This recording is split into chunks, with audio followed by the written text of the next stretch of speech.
Bueno, sean bienvenidos nuevamente. En la clase de hoy vamos a estar aprendiendo cómo utilizar lo que es Heidi SQL y vamos a crear lo que es nuestra base de datos que vamos a utilizar para nuestro framework, para nuestra API en este caso, y vamos a estar creando nuestras tablas. Entonces, como podemos ver, esta es la interfaz de Heidi SQL. Entonces vamos a cerrar para que ustedes vean cómo accedo directamente. Entonces yo me ubico en el icono de Heidi, abro y aquí me va a aparecer la configuración. Aquí tenemos los ajustes, la dirección IP que vamos a estar utilizando. En este caso es la 127.0.0.1, que es como el localhost, por decirlo así, el usuario de nuestra base de datos, y la contraseña. En este caso usuario root, y lo tengo sin contraseña, lo estoy trabajando así. ¿Por qué lo estoy trabajando así? Se me olvidó decirle que antes de eso tenemos que ejecutar nuestro servidor. Tenemos que abrir el SAM previamente instalado y le damos en Start. Esto les va a aparecer así, de esta forma. Entonces nosotros lo que hacemos es que iniciamos el servicio de Apache, que es nuestro servidor web, y iniciamos el servicio de MySQL, que es nuestro servicio de base de datos. Luego de eso, ahí sí nos abrimos Heidi, creamos como un nombre de sesión y colocamos los parámetros. Estos parámetros ya vienen por defecto. Entonces le damos a abrir y ya miren que automáticamente ya estoy trabajando en mi base de datos. Yo aquí tengo una base de datos que había quedado con anterioridad en el curso anterior, que era la de Digiturn.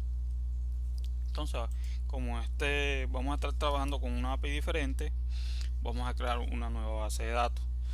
Entonces aquí tenemos lo que es archivo, lo que es conectar, si queremos conectar con otra base de datos, si queremos cargar un archivo SQL, si tenemos ya previamente un archivo SQL con configuraciones. Por aquí tenemos herramientas que también vamos a estar utilizando, que es para exportar la base de datos. Si yo quiero tener guardada mi base de datos o una copia de base de datos, le di exportar y ese archivo en mi backup de esa base de datos. Entonces yo aquí en base local le voy a darle crear nuevo y le voy base de datos. Entonces aquí especifico la colección por defecto UTF-8 MB4 general y especifico el nombre. En este caso vamos a colocarle db-api slim y le damos a aceptar, y miren que automáticamente me creó mi base de datos. Entonces listo. Después de eso yo la selecciono, la despliego y miren que no tenemos ni una tabla y no tenemos tampoco ningún procedimiento. Estos procedimientos ya eso es algo más avanzado, pero en este apartado vamos a crear lo que es el tema de las tablas. Entonces, ¿cuáles son las tablas que vamos a estar creando? Vamos a estar creando lo que es la tabla de usuarios. En este caso, que vamos a estar utilizando la tabla de usuarios, vamos a estar creando lo que es una tabla que va a ser la de usuarios token, que es donde vamos a validar si ese token es válido para que el usuario esté realizando peticiones.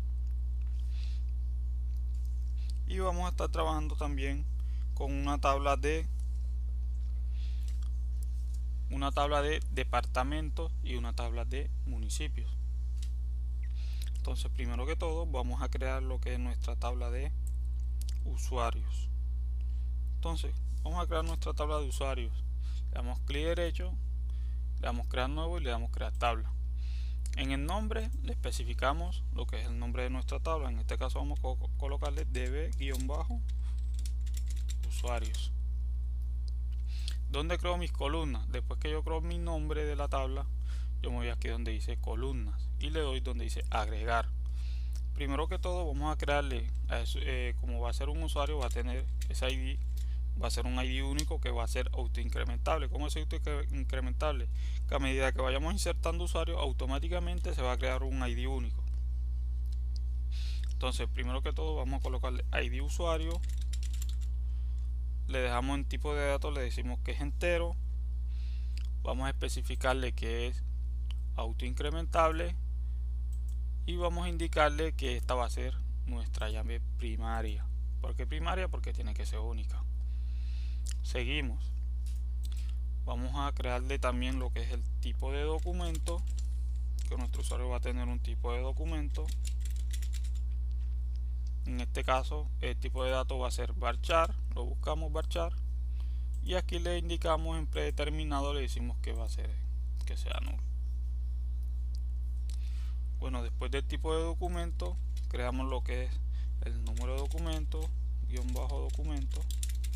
Hay que tener en cuenta algo, es que cuando nosotros estamos creando nuestras columnas no podemos colocar espacios. Entonces por eso es que ven que yo estoy colocando guión medio. Entonces es porque esto no lo admite y en el momento de realizar las consultas y eso no nos va a traer resultados.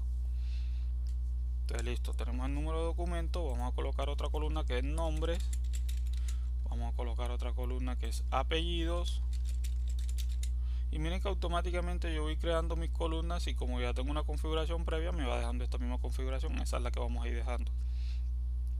Vamos a colocar lo que es departamento, vamos a colocar también lo que es el tema de departamento municipio, vamos a colocar lo que es el usuario que va a estar accediendo al sistema. Este usuario va a tener una contraseña, una password. Esta password si le vamos a cambiar la longitud porque vamos a estar encriptándolo y vamos a colocarle 250 caracteres de longitud. Vamos a colocarle lo que es el tema de estado y vamos a estar indicándole también que la fecha de registro del usuario, fecha de registro, registro. Y listo, ya con esto le damos guardar y ya con esto tenemos creado nuestra tabla de usuarios. Como yo le estaba indicando anteriormente, si nosotros no tuviéramos nuestro gestor de base de datos Heidi, miren todo el código que hubiésemos tenido que ir diligenciando, que no es mucho, ir diligenciando desde la consola para poder crear nuestra tabla. Entonces miren que con Heidi fue mucho más fácil y lo diligenciamos muy fácil y lo diligenciamos muy bien. Entonces como no tengo ningún dato, si nos vamos a datos, aquí están mis columnas pero no tengo ningún dato. Ya esto lo vamos a estar viendo más adelante. Listo. En la siguiente clase vamos a estar creando nuestra tabla de departamento, nuestra tabla de municipios y nuestra tabla de usuarios token. Entonces nos vemos en la segunda parte. Muchísimas gracias.